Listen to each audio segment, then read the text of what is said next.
My question is about how to validate your answer. I mean, basically, you already admit that your answer is not absolute. So I kind of see that many people pose a doubt that your basic assumptions or your principle or theory might be wrong, but still I kind of see that your confidence in your answer. So I just wanted to know that what is your discipline to validate your theory. Mainly we rely on the scientific validation because science dominates the modern area. So, but the question is that the science is limited, and beyond the science, how you get the confidence from your experience or your discipline or some other method.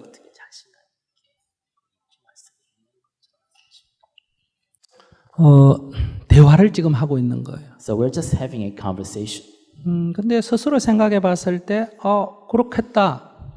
그래서 마음이 좀 가벼워지면 도움이 되잖아요. So, but if you listen to my conversation, to what I'm saying, and if you tend to agree with it and it soothes you, alleviates some suffering, some problems you had, you feel good. 어떤 걸 믿어라 이런 얘기를 하지 않지 Because I'm not 않습니까? saying for you to believe in something. 그러니까 우리는 대화를 통해서 조금 더 어떤 의문이 풀어진다든지 이렇게 괴로움이 사라지는 쪽으로 나아가게 되는 거예요. So through conversation, you can use that as a tool, as medium to alleviate some problems, some mental suffering we have, and create better 처음부터 conditions for us. 말씀드렸잖아요. 인생에는 정답이 없다. As I told you in the beginnings, there is no right answer to life. 그러나 조금 더 행복한 쪽으로 나아가는, 자유로운 쪽으로 나아가는 길은 있습니다. But there is a way for us to become a little freer, a little happier.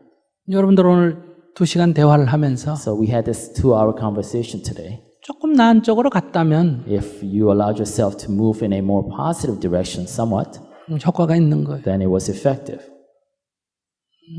다만 원리를 말씀하니까요. But since you speak of principles,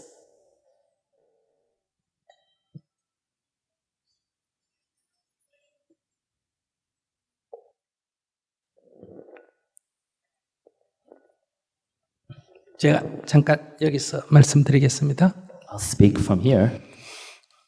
그냥 편안하게 물을 테니까 편하게 대답을 해보세요. So I'll ask you, and very casually, please answer 여기 물병이 as 있습니다. casually. There is a bottle of water.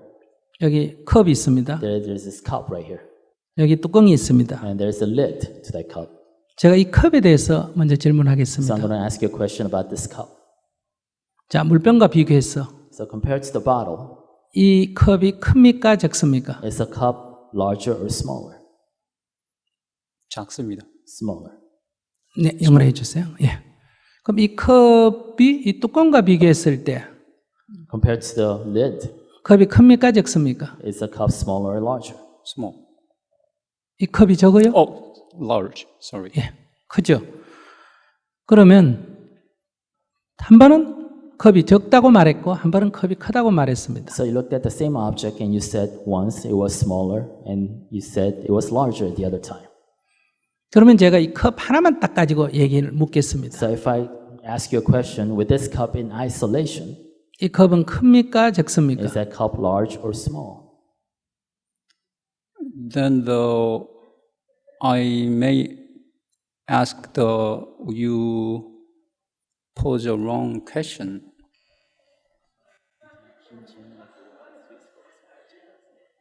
그냥 간단하게 얘기하세요. So a simple answer, casual answer.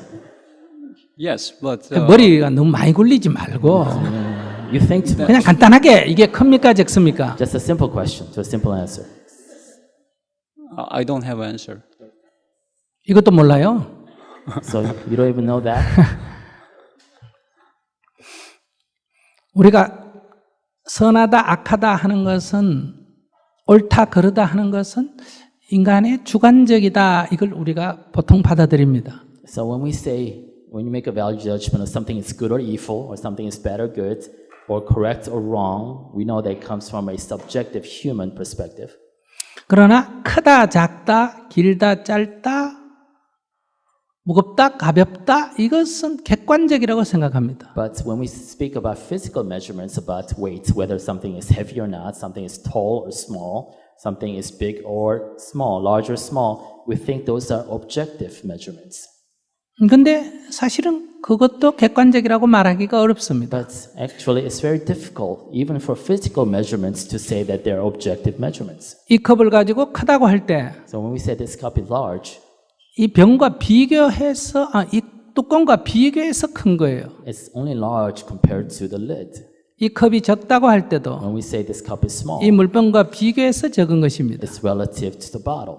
그러면 적다 크다는 것은 So when we say something is large or small, 이 컵을 자체를 두고 하는 말이 아니고 then that doesn't apply to the essence of the cup. 컵을 내가 인식할 때 It applies to the perception, my perception of the cup. 어떤 조건에서 인식하느냐. And under what conditions am I perceiving this cup? 그때 크다고 인식할 때도 있고 적다고 인식할 때도 있어요. Sometimes I perceive it as large, sometimes I perceive it as small. 인식 크다 적다는 인식의 문제지 존재의 문제는 아니에요. In that sense, it's a problem of perception, not a problem of existence. 근데 우리들은 착각하고 있어요. But we often make this mistake. 이 컵이 작다고 할 때 When we say this cup is small, 인식의 문제가 아니고 we think it's not a problem of perception. 이 컵 존재의 문제라는 거예요. In part, we think it's a problem of its intrinsic nature. 이게 작기 때문에 Because this is small, 내가 작다고 인식을 했다. because it's naturally, essentially small, I perceived it as small. 이렇게 착각을 하고 있는 거예요. And that's a mistake we make. 이게 인식상의 오류예요. This is a error in perception. 그러니까 작다고 인식한 게 오류가 아니고 Not the fact that I perceived it as small, that's not a mistake. 이게 인식상의 문제인데 이게 존재 자체가 작은 것으로 내가 착각하고 있다는 The 거예요. mistake rises of us imparting our perception judgment to the essential nature of the object itself. That's a mistake. 여기까지는 이해가 되셨어요? Do you understand so far? Then the question is how you are sure that your perception is complete and the complete complete and 100% sure your perception, and you come up with the answer from that perception, right? 나한테 묻지 말고 자기가 어떠냐는 거예요. So don't ask me, ask yourself that question. Yes, I'm fully understand. 자기가 생각할 때, Yeah, I'm fully understand from what what you think. you 자기가 생각할 때 mentioned. 이걸 크다고 한 번 말하고 크다고 한 번 인식하고 작다고 한 번 인식했는데 우리가 크다 할 때는 이게 크기 때문에 크다, 작을 때는 작기 때문에 크다고 이 존재 자체가 크고 작다고 생각했는데 저하고 대화를 하면서 크다 작다 하는 게 이 그릇에서 오는 게 아니고 나의 인식상 어떤 조건에서 인식하느냐 하는 인식상에 있어서 크다 작다 하는 개념이 생겼다 하는 것은 이해가 됩니까? So we just proved, and I think you understand that your perception of that cup as being large or small is a function of your perception, not a function of its essential nature, correct? Yes. 네. 그렇기 때문에 우리가 이 컵을 두고 세 가지로 존재 자체에 대해서는 세 가지 언어로 표현을 하고 있습니다. So when we look at this object, this cup, from a existence perspective, we divide it into three different aspects. 첫째는 큰 것도 아니고 작은 것도 아니다. One, it's neither big or small.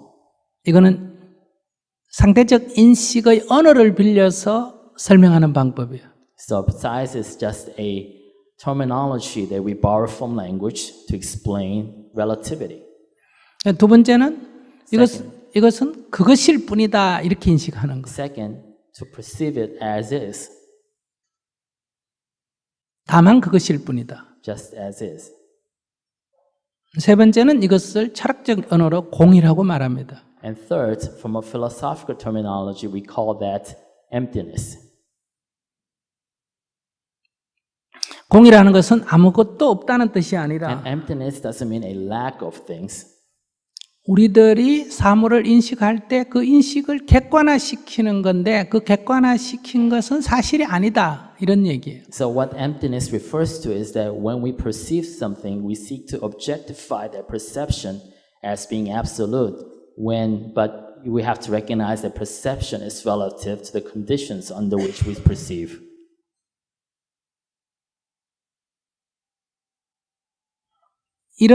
이것은 쉽게 가면 그 무엇도 아니고 이 컵은 So in that sense, in easier terms, this cup is neither this, 그러나 그 무엇이든 될 수 있는 거예요. but neither this or that, but can be everything. 즉 그 무엇도 아니라는 것은 존재 자체에 대한 얘기고 So when we say it can be that, when we say it's neither this or that, we are pointing to its intrinsic nature. 우리가 인식을 할 때는 그 무엇으로도 인식이 된다는 얘기예요. But when we speak to our perception, we can perceive it to be anything we want it to be. 즉 그 무엇도 아니기에 그 무엇도 될 수 있다. So something that is nothing can be anything. 그래서 크다도 될 수 있고 So it could be large, 작다도 될 수 있고 at the same time be small. 무겁다도 될 수 있고 가볍다도 될 수 It 있고 could be heavy and light at the same time. 새 거라고 할 수도 있고 헌 거라고 할 It 수도 could be 있고 new and old.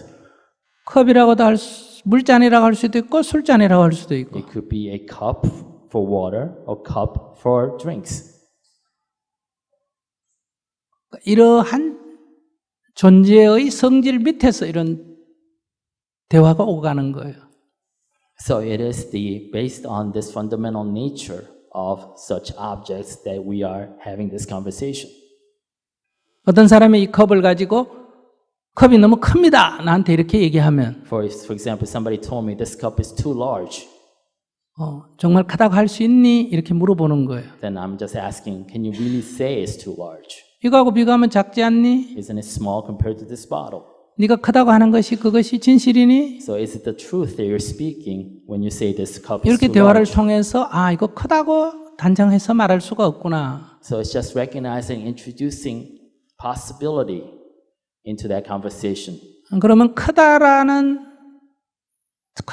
인식을 절대화시킴으로 해서 발생했던 갈등이 사라지는 거예요. So by creating doubt in that conversation, you are actually getting rid of any conflict or tension that you might have created by thinking that the cup is large. Absolutely.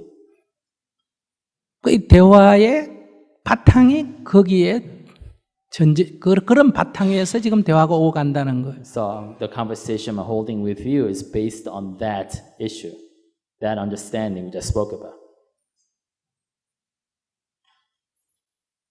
I understand that you start to falsify the basic assumption of the questioner, but my another question is that how you derive your answer from that, and then you got a confidence for your answer.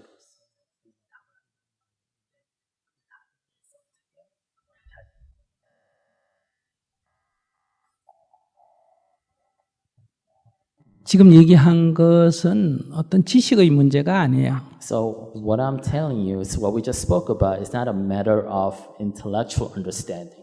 It's not a matter of knowledge. 우리가 어떤 것도 의문을 제기할 수가 있습니다. So we can actually speak doubt or express skepticism. 그러나 on 문제는 anything. 이런 대화를 통해서 그 사람의 고뇌가 소멸된다는 거예요. But the important thing to point out is that through such conversation we hold today, we can help that person alleviate his suffering or problem.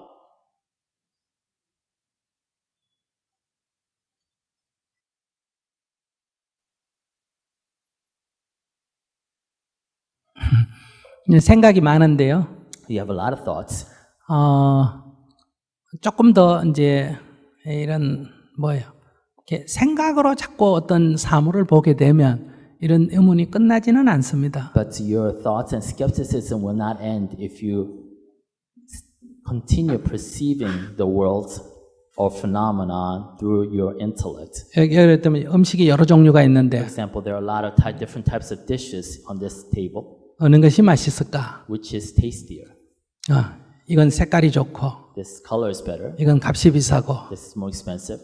이렇게 아무리 분석을 해도 No matter how deeply you analyze, 누구도 그걸 확정짓기 어렵습니다. no one can definitely say to one answer. 오직 this 한 가지 dish is- 길은 내가 먹어보는 거예요. So the only way for you to actually arrive at your own answer is to taste each dish. 그러니까 이것은 경험해 보는 것밖에 없습니다. So this really needs to be experiential.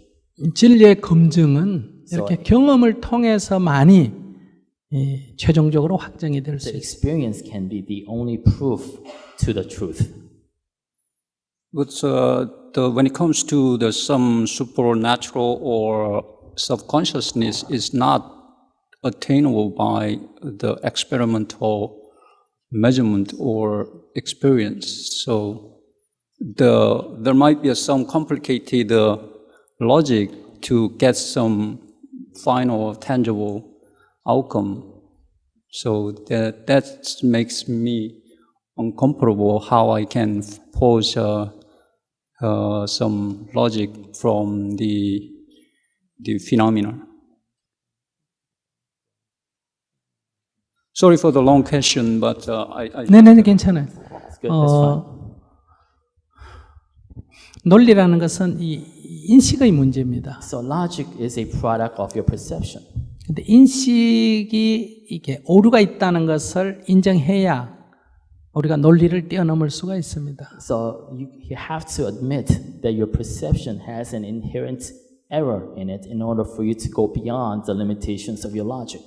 여기 하나의 존재가 있을 때 So this is one existence, one being. 제가 앞에서만 그 사물을 인식을 합니다. If I can only perceive this object from the front, 그래서 나는 내가 인식한 것으로 이 존재가 이렇게 생겼다고 규정을 and 합니다. I define its shape by my perception.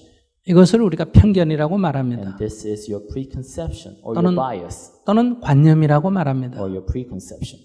근데 우리는 이 사물을 인식하는 각도가 다르기 때문에 서로 갈등이 생기는 But 거예요. because we have different angles by which we perceive this object, we are in tension or conflict with each other. 제가 하는 역할은 So what the role I play 앞만 보고 어떤 사물을 인식한 사람에게 to somebody who insists that this looks this way because of its limited angle, 대화를 통해서 뒤쪽도 보도록 하는 거예요. through conversation, I encourage him to look that object from the other side. 왼쪽만 보고 주장하는 사람에게 오른쪽도 한번 보도록 Somebody who 권유하는 거예요. looked at this object from the left, I encourage him to see it from the right.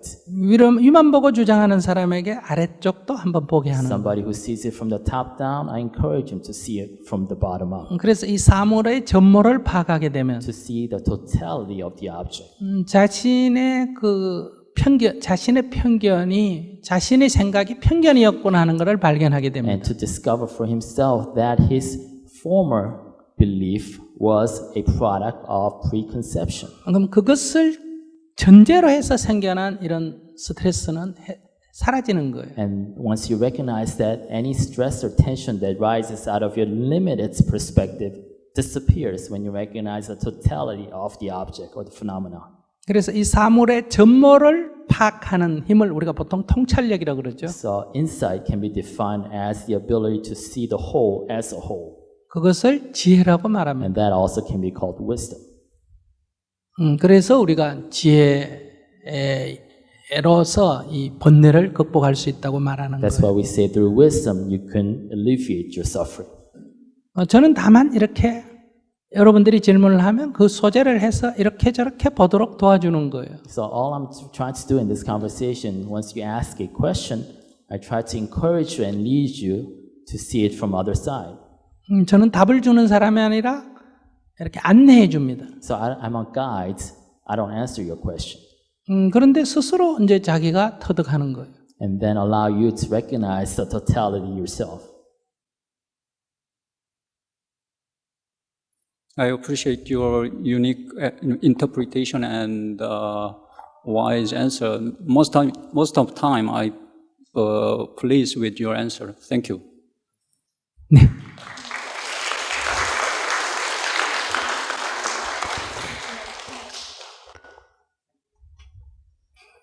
네. 어떻게 좋은 시간이었습니까? So I hope you had a good time. 좀 어려웠습니까? Was it too difficult? 어려운 거를 쉽게 얘기한다고 했는데 더 어려워졌어요. So I tried to simplify what was considered difficult. Perhaps I made it more difficult that way. 우리가 이렇게 생활적인 것을 갖고 쉽게 얘기했지만은 So we spoke on everyday topics. 그러나 이것은 철학적으로는 굉장히 어려운 문제입니다. But from a philosophical perspective, it could actually be very profound. 제가 너무 쉽게 얘기해서 이게 너무 가볍게 느껴질 거예요. So I might have been a little too light on my treatment of this topic. 진리는 먼 곳에 있지 않습니다. But truth is not far away.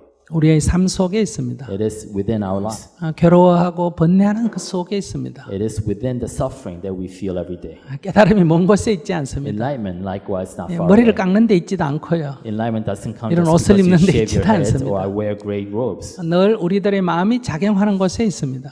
Enlightenment exists where our mind is. 우리는 사실을 사실대로 파악하는 힘을 가져야 합니다. So we need to create the capacity to see what is as what is, 진리를 너무 어렵게 생각하면 안 돼요. not to overly make truth overly complex. 예를 들면 넘어졌을 때 넘어졌다고 아는 게 진리예요. So truth is for you to recognize you've fallen down once you fall down. 자기가 넘어졌는데 나는 안 넘어진 줄 모르면 그게 오류예요. And if you've fallen down yet not recognize that you've fallen down, that's an error. 틀렸을 때 틀린 줄 아는 거예요. To recognize that you are in the wrong. 잘못했을 때 잘못한 줄을 아는 거예요. So to recognize that you made a mistake. 모르는 걸 모른다고 아는 거예요. To recognize that you don't know something. 우리가 모르는 거를 아는 척 하려면 온갖 거짓말도 생기고 번뇌도 생기는 거예요. So if you try to pretend you know something that you don't know, that's when the suffering happens. 누가 물을 때 모르면 모른다 이렇게 하면 간단합니다. Somebody asks you something you don't know, then you just say you don't know. 그러니까 진리라는 것은 사실을 사실대로 아는 것이 진리다. So truth is about you knowing what is as what is. 그래서 좀 더 이런 것들을 알게 되면 여러분들의 삶이 조금 가벼워집니다. And once you realize this, your life becomes a little 좀 더 more 편안해지고요. lighthearted, a little more 얼굴이 좀 comfortable, 밝아지고요. a little more positive. 그러면 몸에서나 마음에서 이렇게 에너지가 조금 더 이렇게 긍정적인 에너지가 나와요. And your mental, physical energy become a little more positive. 다른 사람에게 한 번 더 웃어줄 수도 And 있고요. you smile more at others. 물건 하나 조금 들어줄 수도 있고요. And you help others maybe lift something for something else. 남을 도와줘야 된다 하는 사명감으로 돕는 게 아니에요. Instead of having this compunction or the need to help others as a mission, 어떤 좋은 일도 부담으로 하는 것은 자신에게 큰 짐입니다. because even a good deed, when it's done out of a sense of mission, becomes a burden. 이런 방식은 전통적으로 불교에서 있었습니다. So this kind of Dharma dialogue has been a traditional conversation method in Buddhism. 원래 이 법당 안에서 이렇게 대화를 하니까 대화가 굉장히 제한이 됐습니다. But if we seek to hold this kind of conversation in a traditional Buddhist setting, it becomes a very restrained conversation. 진리다, 법이다 하는 이런 얘기만 했습니다. Because we were limited in our topic on what the truth was, what the grand truth or what the grand rules were. 근데 우리가 사는 세상은 그런 문제가 해결이 안 되지 Because 않습니까? our world cannot be solved by those type of constrained conversation. 그래서 이 단을 저 마당 밖으로 냈습니다. That's why we pushed out the actual central worship place to the outside 그래서 아무 주제나 대화를 했습니다. and engaged in any type of topics or conversation. 그러니까 이 분위기가 조용하지 않고 시끌벅적했습니다. So and then became really loud, really boisterous. 그래서 이 한국말로 하면 야단 법석이라 그래요. That's why traditional Dharma talk is called a boisterous, noisy place. In traditional 밖에 Korean. 단을 쌓고 So 거기서 이렇게 마음껏 이렇게 법석을 진리에 대한 대화를 한다. So basically, it's a noisy debate about truth on the outside. 그래서 야단 법석을 떤다는 말은 저래서 시끌벅적한 사람들이 야단 법석 떤다 이런 말이 생긴 거는 이 대화가 웃기도 하고 이렇게 서로 교감을 하면서 우리가 진리로 추구해 나가는 거예요. So by engaging with each other in a noisy, boisterous, lively way, we approach truth closer. 근데 오늘은 별로 웃음이 없네요. So I don't see a lot of smiles today or laughter. 아마 통역을 해서 하다 보니까 그런 것 같아요. Perhaps interpretation has something to do with it. 이따가 저녁에 제가 이렇게 직접 할 때 한번 보세요. So if you come back tonight, maybe you'll hear some more laughter. 훨씬 더 재미가 있습니다. It'll be a lot more fun. 그런데 여러분들이 질문이 주로 지식적인 게 많습니다. But a lot of your questions were very intellectual today. 그러니까 이렇게 설명이 많아지는 거예요. That requires a lot of explanation. 그러나 구체적인 삶의 고뇌를 가지고 But if we deal with subjects 이렇게 that 질문을 하면 are questions that deal with everyday issues, 이게 얼마나 효과를 발휘하는지 금방 알 수 있습니다. then it's very easy to see how effective this conversation can be in alleviating problems. 네, 감사합니다. So thank you for listening. 다시 한번 이 좋은 자리를 마련해 주신 신부님께 감사드립니다. Thank you, Edward Kime, for allowing this event, noisy, boisterous, lively talk to take place. 신부님을 위해서 박수 한번 부탁드립니다. Nice about you. Thank you. 그리고 오늘 좋은 통역을 해주신 또 워싱턴 DC에서 여기까지 와주신 우리 제신님에게도 감사드리고 박수 한번 Thank 부탁드립니다. you. 고맙습니다. Thank you very much, Venerable Kwang Myung.